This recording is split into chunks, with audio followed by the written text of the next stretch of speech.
Hello. कक्षा 12वीं व्यवसाय अध्ययन के अंतर्गत हम लोग पाठ 6 नियुक्तिकरण पढ़ रहे हैं। और इसके अंतर्गत पिछले वीडियो में हमने भर्ती के स्रोतों को देखा था। भर्ती के दो स्रोत होते हैं, एक तो आंतरिक स्रोत होते हैं और दूसरे बाह्य स्रोत होते हैं। आज के इस वीडियो में हम लोग देखेंगे भर्ती की पद्धतियाँ क्या होती हैं। प्रायः सभी लोग भर्ती के स्रोत और पद्धति दोनों को एक ही मानते हैं, जबकि भर्ती के स्रोत में जहाँ जहाँ से श्रम पूर्ति की जाती है इसकी जानकारी दी जाती है, तथा किस किस तरीके से या किस माध्यम से भर्ती की जाती है ये भर्ती की पद्धति कहलाती है। भर्ती के स्रोत में जहाँ से श्रम की पूर्ति करते हैं वो आते हैं, और किस तरीके से करना है ये भर्ती की पद्धति कहलाती है। किसी भी उद्योग या व्यवसाय में श्रम को एकत्रित करने के लिए श्रमिकों की भर्ती आवश्यक है। श्रमिकों की भर्ती की पद्धति अलग अलग हो सकती है और किसी एक पद्धति पर निर्भर रहना भी उचित नहीं है। अतः आवश्यकतानुसार एक या अनेक पद्धतियों का प्रयोग किया जा सकता है।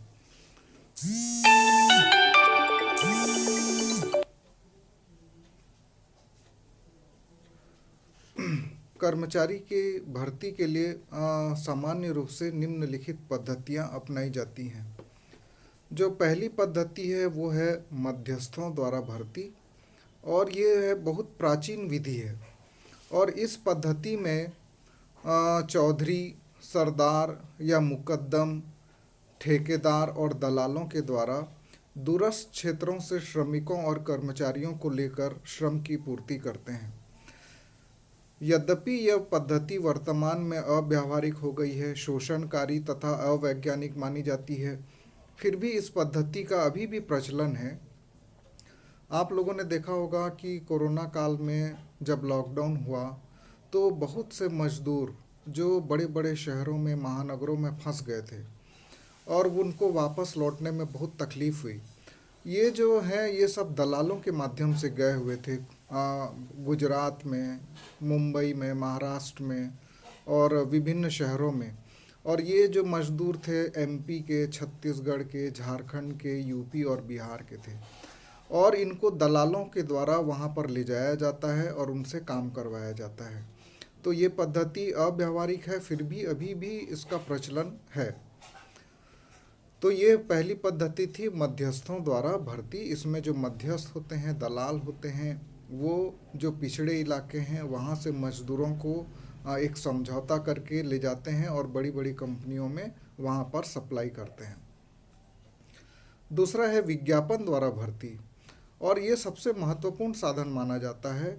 और इस पद्धति में समाचार पत्रों में आप लोगों ने देखा होगा रोजगार समाचार आते हैं, रोजगार नियोजन आता है, उसमें कर्मचारियों की आवश्यकता का विज्ञापन प्रकाशित किया जाता है। आप अपने दैनिक अखबार जो होते हैं, सवेरा संकेत, दैनिक भास्कर, इसमें भी पीछे से दूसरे या तीसरे पन्ने में देखे होंगे आवश्यकता है का विज्ञापन लिखा रहता है। और इसमें योग्यता, वेतन, भत्ते, अन्य शर्तें भी प्रकाशित की जाती हैं। और जो इच्छुक व्यक्ति होते हैं और उस पद के योग्य होते हैं वो विज्ञापन को पढ़कर आवेदन करते हैं, और उसमें से जो नियुक्ता होता है वो योग्य व्यक्ति को कार्य पर नियुक्त कर देते हैं, उनका चुनाव करके उनको नियुक्त कर देते हैं। और इस पद्धति की इसका एक फ़ायदा ये है कि दूर दूर के क्षेत्रों से योग्य कर्मचारियों को कार्य पर लगाया जा सकता है। तीसरा जो भर्ती की पद्धति है वो है रोजगार कार्यालय द्वारा भर्ती। वर्तमान में हर जिले में एक एक रोजगार केंद्र स्थापित किया गया है। प्रत्येक विश्वविद्यालय में रोजगार कार्यालय प्रारंभ किए गए हैं जहां पर रोजगार से संबंधित जानकारी दी जाती है। साथ ही बेरोजगार युवक युवतियों की विस्तृत जानकारी भी उनके पास उपलब्ध रहती है, और जो नियोक्ता इनके माध्यम से चाहते हैं वो अपनी आवश्यकताओं को उनको लिख कर देते हैं, और उसके द्वारा उनको उपयुक्त व्यक्ति प्राप्त हो जाते हैं जिनका वो साक्षात्कार लेते हैं या लिखित परीक्षा लेते हैं, और उसके बाद उनका वो चयन करते हैं। तो ये पद्धति भी अभी प्रचलित है। विश्वविद्यालय में कैंपस सिलेक्शन जिसको बोलते हैं, बड़ी बड़ी कंपनियां आती हैं और वहाँ से योग्य उम्मीदवारों को वो चयन करके अपनी कंपनी में नियुक्त करती हैं। और इसी तरह से रोजगार कार्यालय में भी होता है। रोजगार कार्यालय में क्या होता है कि जो भी बेरोजगार युवक युवती हैं वो अपनी योग्यता के साथ पूरा एक फॉर्म भर कर जमा करते हैं और वहाँ पर सीनियरिटी के आधार पर उनको कॉल किया जाता है और इस प्रकार से उनको रोजगार दिया जाता है। चौथी जो पद्धति है भर्ती की वो है प्रत्यक्ष भर्ती। और ये जो पद्धति है ये आधुनिक समय में काफ़ी प्रचलित और उपयुक्त मानी गई है, क्योंकि इसमें भर्तीकर्ता को अपने मनपसंद व योग्य व्यक्ति को सीधे भर्ती करने का अवसर प्राप्त होता है। और इस पद्धति में विधिवत आवेदन पत्रों को बुलाया जाता है, उसको छांटा जाता है और साक्षात्कार संबंधी सारी क्रियाएं की जाती हैं और आवश्यकता पड़ने पर कुछ मनोवैज्ञानिक परीक्षण भी किए जाते हैं।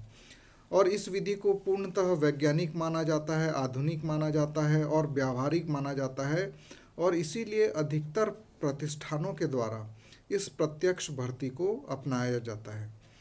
उसके बाद है श्रम संघों द्वारा भर्ती। ये विधि भी बहुत पुरानी है और अभी थोड़ा सा अव्यावहारिक हो गई है, उतनी ज़्यादा प्रचलन में नहीं है।